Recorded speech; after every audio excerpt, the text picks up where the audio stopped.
All right, folks. Hello and welcome back to online English class. I hope you guys are doing well today.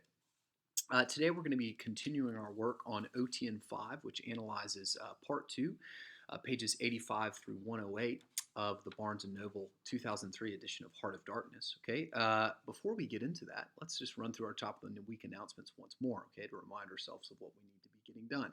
First of all, remember your discussion grade procedure, your duties that you need to be completing on a daily basis. You know the difference between authentic and inauthentic comments. Make sure that your comment reflects a authentic engagement with the content for that day. Beyond that, you need to make sure that you are reading part 3 of Heart of Darkness throughout the course of this week. I'll need email confirmation of that by next Monday.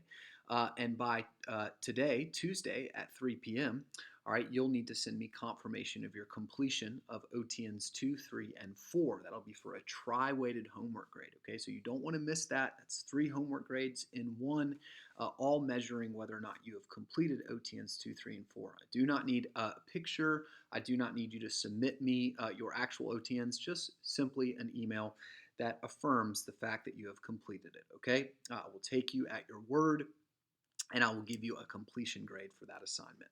Okay, beyond that, you need to make sure that you are completing your OTNs as we complete them in class, and furthermore, continuing the drafting process for your quarter 4 essay, which is due anytime from May 18th to May 22nd. Right? Once you complete that quarter 4 essay and you've written your Unit 6 test on Heart of Darkness, your work for the course will have come to an end. All right, you'll be done, which is pretty great, pretty awesome, right?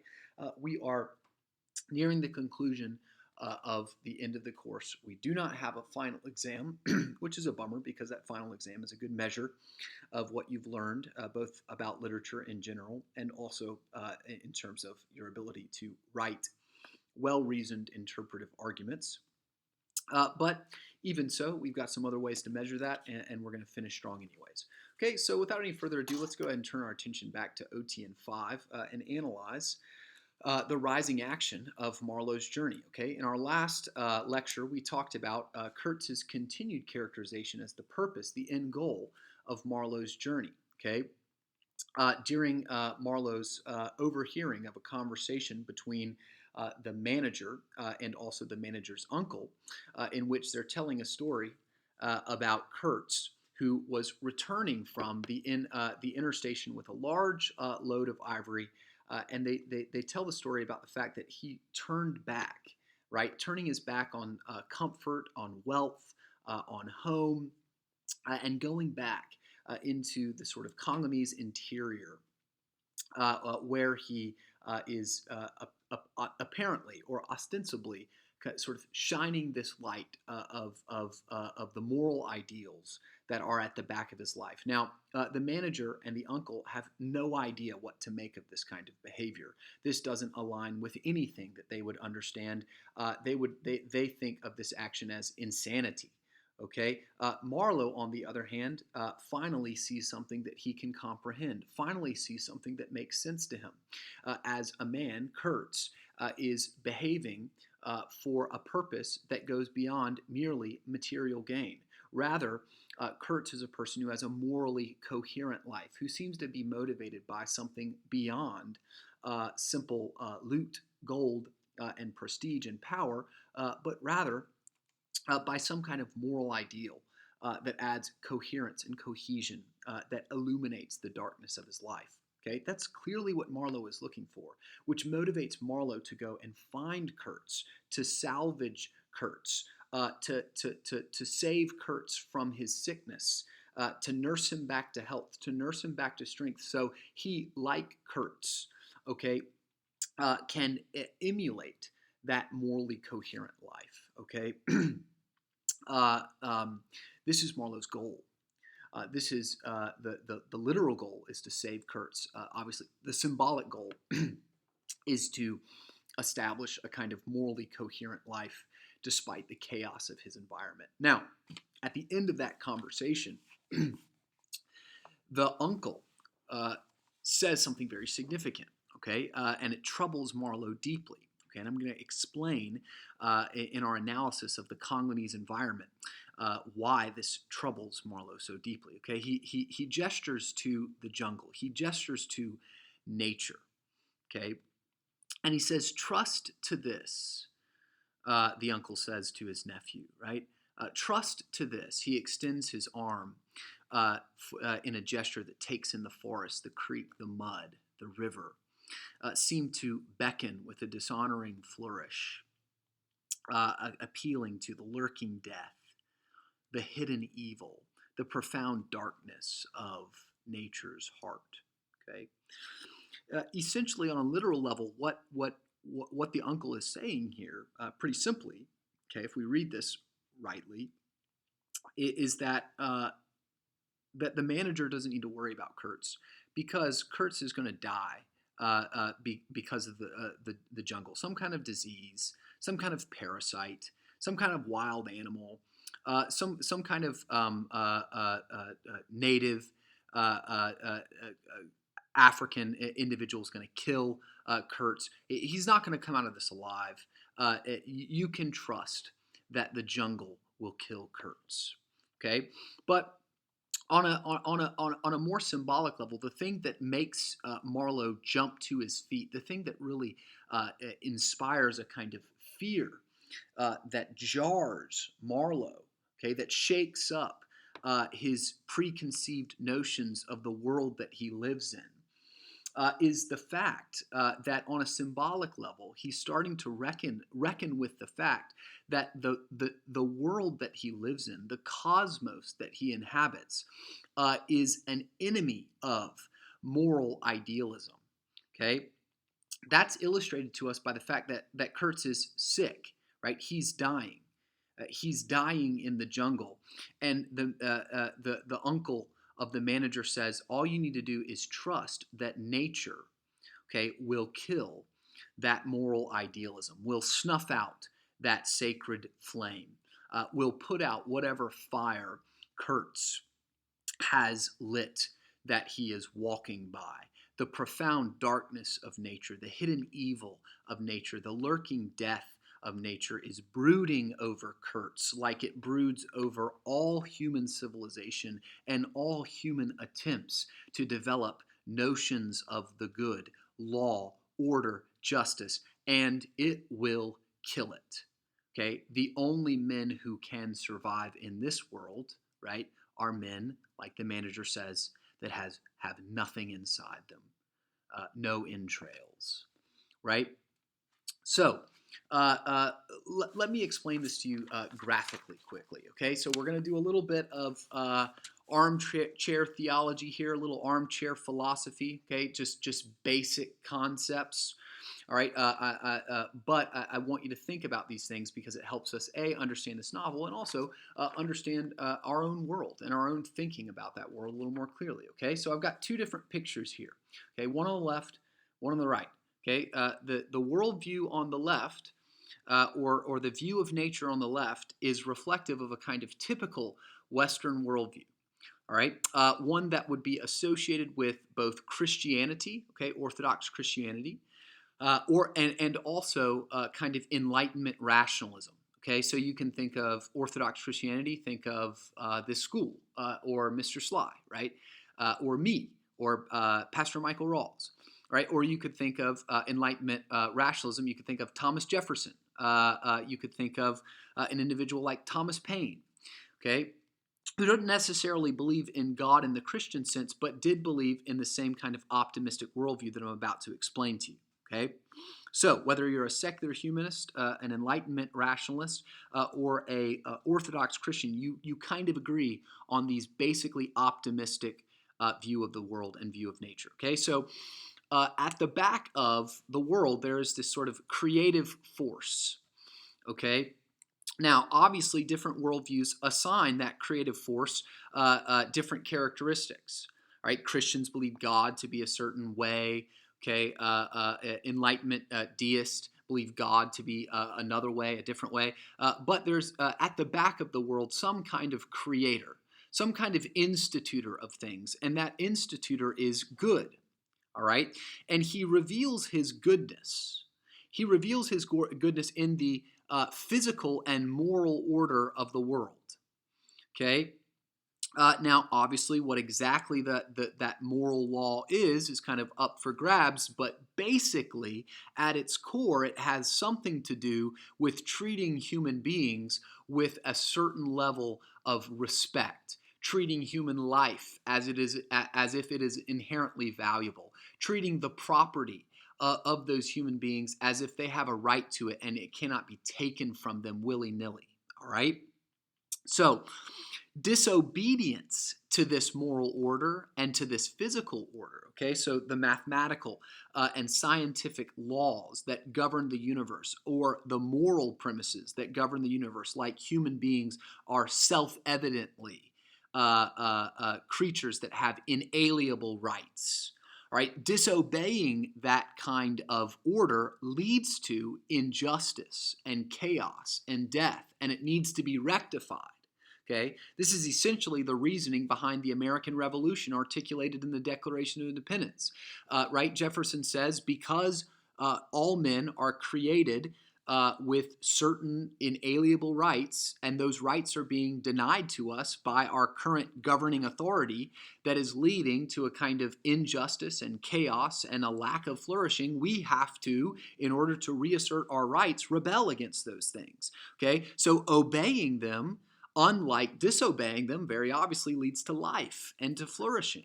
Okay, and so the human being then is tasked with the process of looking at, investigating, learning about, as a student should, the moral order and the physical order of the world. Okay, so, for example, that's why in a Christian school you might study mathematics, right? Because you are learning more about the goodness of God, the character of God, by looking at the physical order that He's instituted in the world. All right. So, witnessing this physical and moral order connects a kind of a human being to the goodness of God. And then, therefore, it becomes the responsibility of this individual, all right, who has sort of pilgrimed through the process of learning about the goodness of God, to lay that order, those moral premises, at the foundation of one's society, to build it on the solid rock of the goodness of the revelation of the Creator God. And then you can build yourself a nice, solid, just society that will lead to life and flourishing.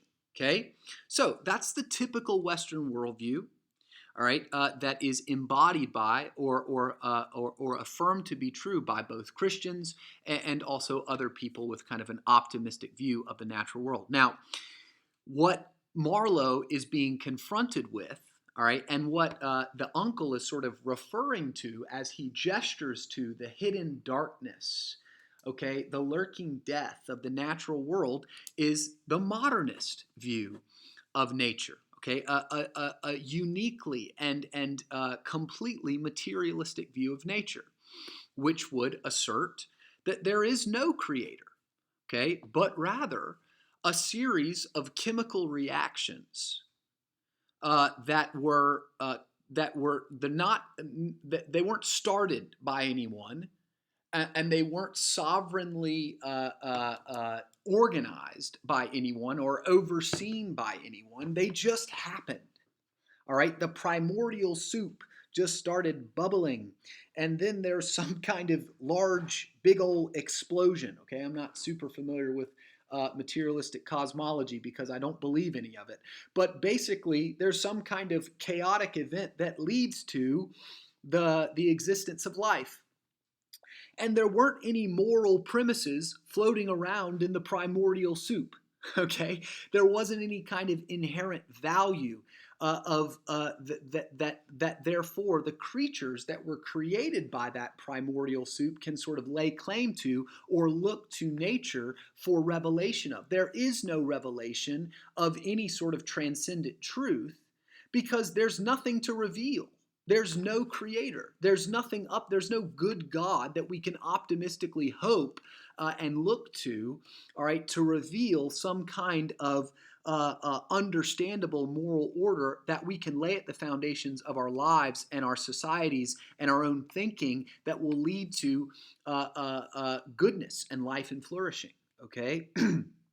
Rather, Okay, because there is no sort of inherent moral order, there really is just kind of one rule, right? What sustains life?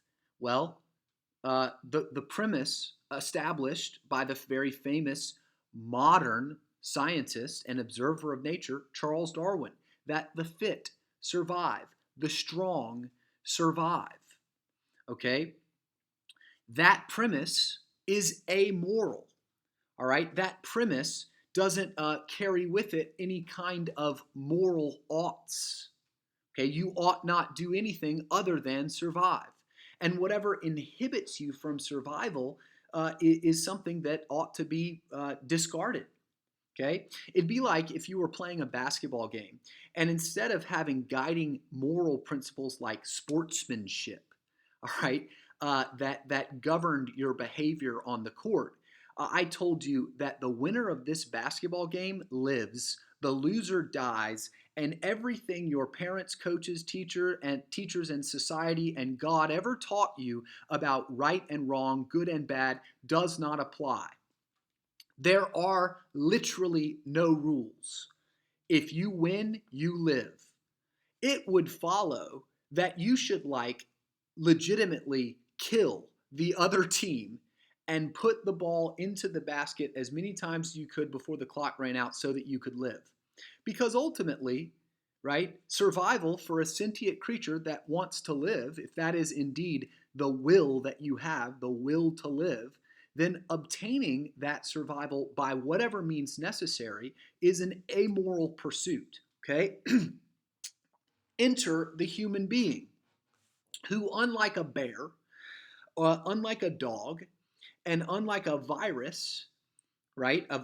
Okay, all different levels of complexity of living organisms, right, have this ability to construct and conceive of moral abstractions.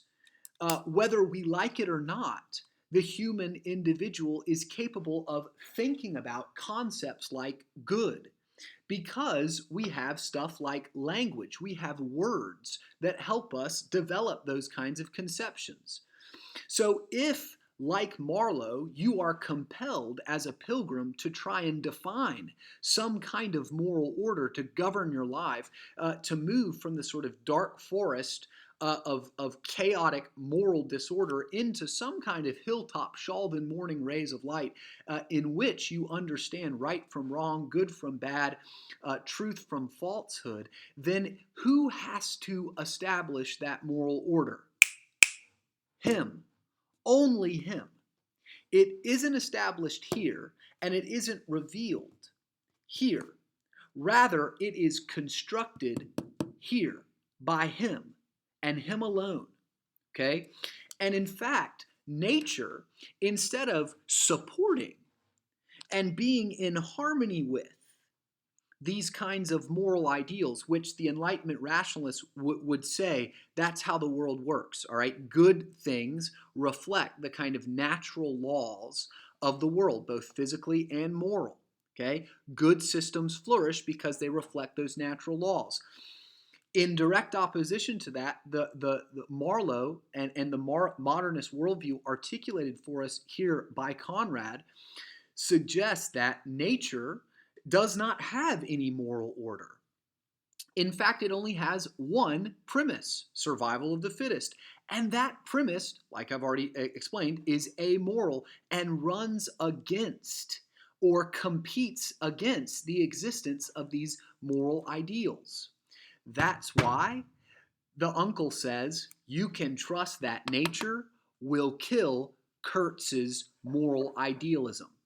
They are at odds with one another. They are not in harmony with one another, as seen here.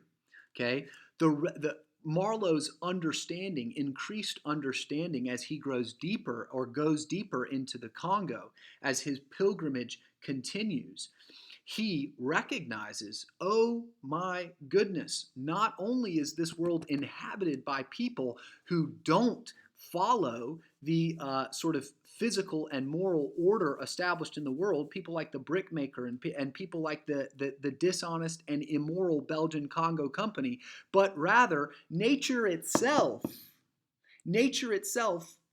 right, works against the quote unquote good guys. Nature itself deconstructs our notions of the good guys and the bad guys. It kills it. It makes it sick. It makes them ill. It threatens their lives. So, Marlowe needs to save Kurtz, but even as he attempts to save him, right, it becomes increasingly clear that the world that Marlowe lives, all right, the world that Marlowe lives in is a kind of impenetrable forest, an unbroken darkness governed by this amoral premise. Okay, so how does he describe this through the course of his journey? Okay, I just want to look at a few examples of textual evidence that help solidify and explain these notions. All right, so almost done. Okay, so after the uncle says this, all right, Marlowe begins his journey up the Congo River, steaming again against the natural flow of the current. The natural flow of the current would take him away from Kurtz. He has to work. He has to steam upwards. That is his job, even as he resurrects the steamer from the bottom of the river. Okay, resurrects it from its sort of natural gravitational pull into chaos and entropy and nothingness, right? He has to pull it back, sort of sew it back together, knit it back together like the knitters of black wool, and make meaning of it and pursue Kurtz, to save Kurtz from this natural world that is bent toward chaos, okay?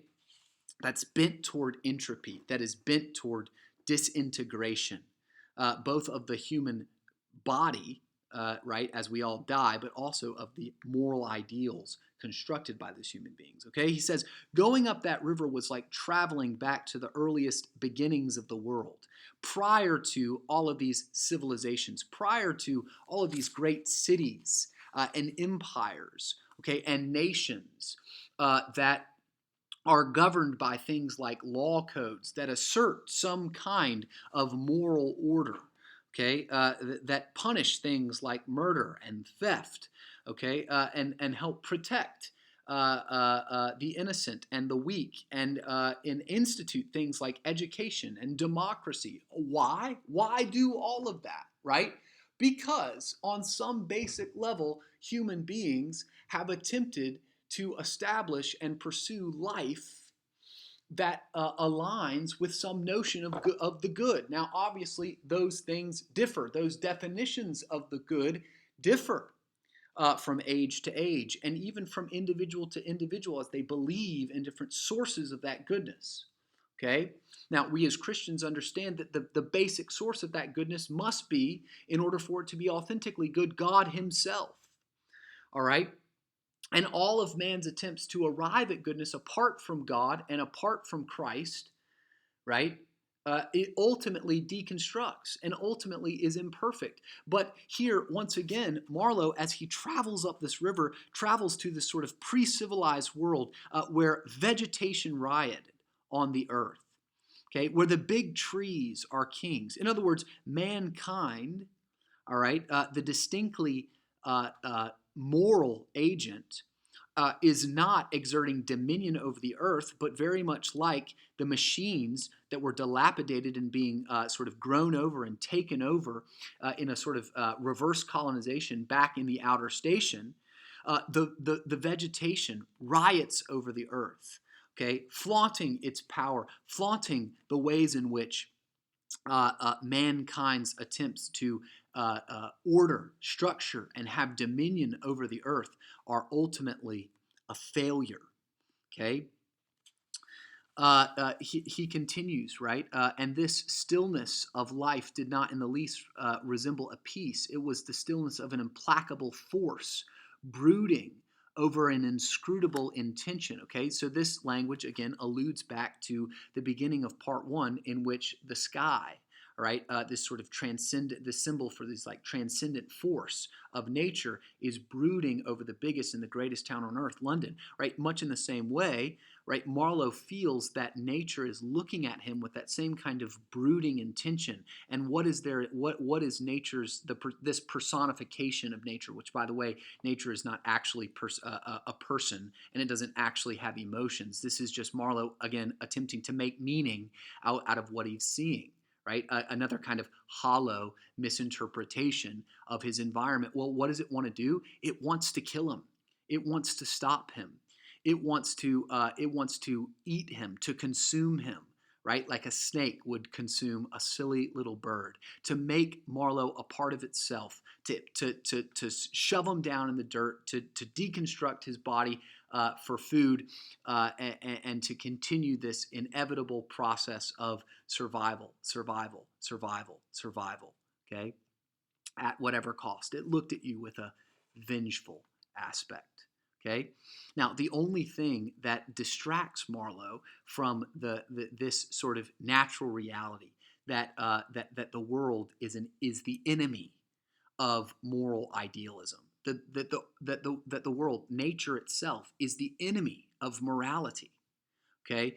The only thing distracting Marlowe from that troubling thought is his work again. And what is his work? To navigate the river, to steam upriver and find Kurtz, to make meaning of his existence, to add color and meaning to the otherwise unbroken darkness of his fate, to make his destiny, right? When he is saying all these things, notice what do his friends say? They interrupt him and say, try to be civil, Marlowe. In other words, stop. Part of what it means to be quote unquote civil is to ignore this reality, okay? To ignore the fact that nature is the enemy of civilized man, that nature is the enemy of morality, okay? He continues on, likening his journey upriver to that of a sluggish beetle crawling on the floor of a lofty portico. Okay, so the further he gets into this natural environment, the further he understands its metaphysical essence, the more he understands its essential nature, the less noble, the less great he feels. He likens himself to a beetle, right? Something that crawls, works, something that hugs close to the ground, something that's low and disgusting, far afield from the nobility typically associated with man and mankind's life, and specifically mankind's attempt to establish some kind of moral order for his environment, which is typically, by the way, the kind of most heroic action, right? The individual who knows what is good and does what is good. Okay, they penetrate deeper and deeper into this heart of darkness, right? And finally, right, as he sees all this stuff, he says the earth seemed unearthly, right? Like, in other words, the world that Marlowe was sort of assumed that he lived in was this one, right? He assumed he lived in this one, but when this one is revealed to him, right, it seems foreign. It seems like an alien landscape, but it is indeed the world that he lives in. It is indeed the reality, the inner truth that is hidden. Okay, back on 89, he says that this quote inner truth that the natural world is not inherently moral, but rather the natural world is governed by simple power dynamics and simple materialism, with no creator and no sovereign destiny for man, but rather mankind alone working upriver in order to establish some kind of moral order, and a natural world that is the enemy